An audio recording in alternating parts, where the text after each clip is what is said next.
In this video, I'm going to be talking about cardiovascular risk assessment. And to get your attention, 50% of AMIs, or heart attacks, 50% of heart attacks have death as their very first symptom. If that hasn't caught your attention, I'm not sure what will. Maybe 50% of heart attacks have normal cholesterol.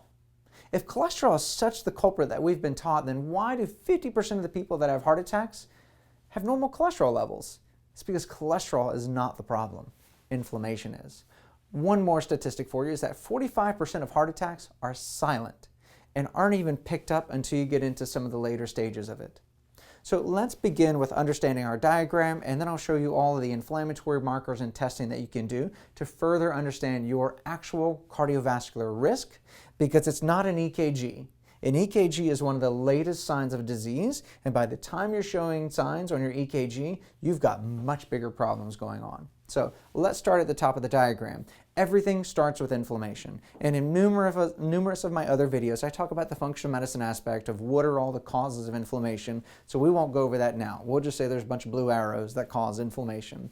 As you develop inflammation, this inflammation begins affecting the blood vessel lining. This blood vessel lining starts causing atherosclerosis, which is just a fancy way of saying blood vessel thickening.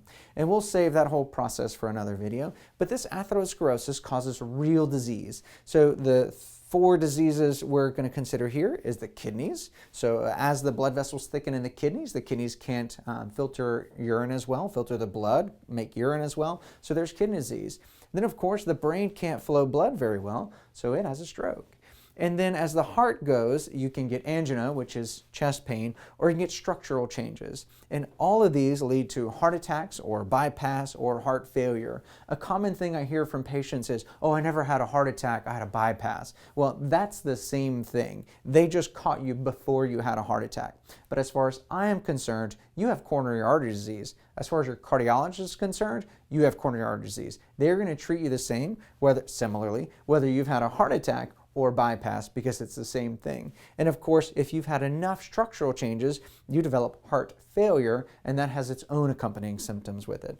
Moreover, more heart attacks can cause more structural changes, leading to a vicious cycle until you die. I did not include death on this diagram, as I would like to believe we're going to catch it before we get there. So let's start at the top and let's go through our kidney diagram. So first of all, in order for the kidneys to end up in dialysis, you have to start with inflammation. Well, let's follow the green things that we can follow inflammation through to kidney disease. You can pick up SDMA and microalbumin. SDMA and microalbumin can easily be found on our inflammatory panel. If you have SDMA and microalbumin, that is a decent sign that your kidneys are taking damage, or at least they're stressed, and we need to start reversing some of that kidney damage in order to not end up here at dialysis. Some of the things that a conventional medical doctor is going to say is, oh, we checked your blood for creatinine and your creatinine is fine, so you don't have any kidney damage. Well, in order to develop a creatinine elevation, it takes years of SDMA and microalbumin elevation in order to get there. Microalbumin is called microalbumin because you're excreting microscopic amounts of microscopic albumin, tiny proteins into your urine, and that can be detected decades before actual protein is detected in your urine. This is a urinalysis, one that a doctor can do in the office and dip the urine or send it to the lab and be dipped. But this microalbumin is considered an early sign of that. So once the kidney starts spilling protein that you can detect on a urine, and your creatinine and BUN, or blood urea nitrogen, starts to elevate, you're already in the kidney disease stages. We want to detect it before you get there. And then, of course, if this remains unfixed, the kidneys will start to shrivel up and shrink, and you will ultimately end up on dialysis. And at some point in between there, you will be able to determine that your kidneys have shrunken via ultrasound. Once again, very late stages of disease, and unfortunately in the kidney world, once you can detect kidney disease, those kidneys are harder to reverse. Many things in our world in functional medicine we can reverse, but some organ damage just can't be reversed, and that seems to be one of them. You can restore some kidney function, but never back to perfect function. Okay, let's follow the next thing through, which will be stroke. So in the inflammatory world, we can check some of the same things that we check in the heart world, which is hsCRP, Lp(PLA2), MPO, multiple other things. I can't list them all out here. But then we can check a carotid age, or a CIMT. This is early signs that the carotid artery, the artery leading to the brain, is showing thickening. And if it's showing thickening, then the likelihood of you having a stroke is getting higher. But then the conventional medical doctors do a carotid ultrasound. They're not looking at the blood vessel thickness. This is a different test. Then they can do a carotid ultrasound. But by the time the carotid ultrasound can pick up disease, it's much further along because they can pick up the plaque. But this can take years to pick up after the carotid age has already picked up the problem. So don't rely on a carotid ultrasound to say you're not at risk for stroke, because even with a normal carotid ultrasound, you can still have strokes. And then of course, there is no real other test between these two until you actually have a stroke, which can only be picked up by CAT scan, but that can be picked up clinically, so you don't really even need the CAT scan. But by this point, you've already had disease. Once you've gotten that stroke or TIA, transient ischemic attack, or temporary stroke, you've already had damage, and if it turns into a full-blown stroke, that area of your brain is never coming back online. There's a lot of functional medicine things we can do to try to regenerate that tissue and work with you, but unfortunately the brain has a very critical role and each portion is useful. So if you kill off brain cells, you may not be getting that back. Now, finally, let's get to the heart, and you may be thinking that's what all this was about because that's what I led with the statistics, but cardiovascular risk assumes all of the blood vessels of the body, not just the heart. But let's jump into the heart. So of course, we've got the heart failure, heart attacks, bypass, all that's down here, but there are really early signs of inflammation, and these inflammatory signs are all right here. HSCRP, LPPLA2, myeloperoxidase, F2 isoprostanes, oxidized LDL, ADMA. These are all the earliest signs of disease way before you get to a heart attack. So don't rely on an EKG to think that you're safe. Now, if you notice here in my inflammatory markers, notice I didn't include cholesterol at all. Of course, cholesterol is a risk factor if it's excessively high. Blood sugar is a risk factor, but all of those things trigger inflammation to ultimately cause this cascade of events. So let's keep going through our diagram. As inflammation continues and continues, atherosclerosis develops. So what can we do to watch this transition from chronic inflammation to develop blood vessel thickening? Well, we can do a max pulse test, which I talked about in some of my other videos. It's a device where we put it on your finger and it measures the blood vessel elasticity or compliance. How well is that blood vessel stretching and receiving the heartbeat? And then how well is it squeezing down on that heartbeat? This is a measure of nitric oxide. Nitric oxide helps dilate those blood vessels and push it along. So without nitric oxide, those blood vessels get tight. And as they get tighter, your blood pressure rises, and that leads to more inflammation, more atherosclerosis, and a feed-forward cycle. So this is one of the earliest devices that can test for signs of disease. It can even detect signs of disease before the IMT or the carotid age, the same one we mentioned in the stroke world.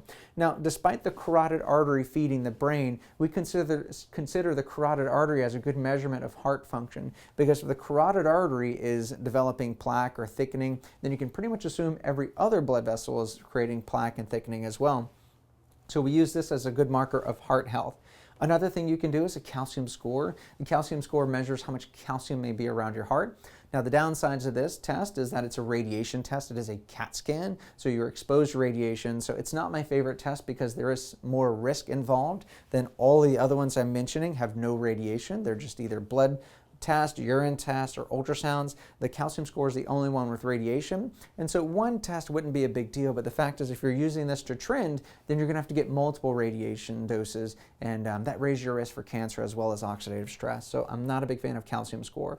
The other reason why I'm not the biggest fan of calcium scores is that it's called the calcium score, but really all it is a white dot counter around your heart, and we typically think this is calcium, most conventional doctors do, but it can be any heavy metal that's deposited around your heart. Could be lead, mercury, arsenic, cadmium, any of those heavy metals that can deposit around the heart, and it may not be a sign of atherosclerosis, it may be a sign of heavy metal overload and you don't know that. So not my favorite test, but I do use it and I will review it if you have one. Angina, structural changes. By the time atherosclerosis is causing chest pain or causing structural changes to the heart, you can finally start to pick up some of those changes to the heart in an echocardiogram. Once again, a very late sign. You've already had inflammation, you've already had blood vessel thickening, and now you have echocardiogram changes. You already have disease by this point. You want to detect it way earlier than that. And then after these go on for so long, or maybe you don't get picked up by the echo, then you have the heart attack or the bypass, or you've developed heart failure. These are the tests that can then pick these up. CMET, which is another way of saying stress test. Now the CMET is a little fancier. The CMET is a cardiometabolic exercise test, and what they're doing there is they're doing a stress test combined with a pulmonary function test, which is a breathing test, and they're mixing, or they're putting a mask on your face and measuring the amount of oxygen that you're taking out of the air. So as you're stressing the heart, and you're also stressing your mitochondria to see how much oxygen they can pull out of the air. And based on that, that can give you a fitness level. And if your fitness level is decreasing as you age, then that's a concern that the risk of heart attack or needing for a bypass or whatnot is getting higher. But notice, I just can't stress enough that a stress test is not a sign that your heart is healthy as a horse. You've missed years to decades of signs before your stress test can pick it up. In fact, it's been said that a stress test only tells you that within the next 1 or 2 years you will not have a heart attack. This is not a good test. Next is the troponin, but this is when you're really in trouble. By the time you're spilling troponins, you have actual heart tissue that is dead. These troponins are certain troponins are only found in the heart tissue. And so if you have troponins in your bloodstream, it's because heart cells are dying. They do not have enough blood and they are dying. And those heart tissue, just like we talked about in the brain, those heart tissues may not come back, and then you have a scar. Once you have a scar, you have structural changes. As you have structural changes, you have heart failure. If you have heart failure, then you can't even push yourself. You can't even enjoy life's events because you don't have enough energy, you don't have enough blood flow. So we want to check it. We want to get here. We don't want to get here. We want to check all these things to prevent this troponin from leaking. And then last but not least, EKG changes.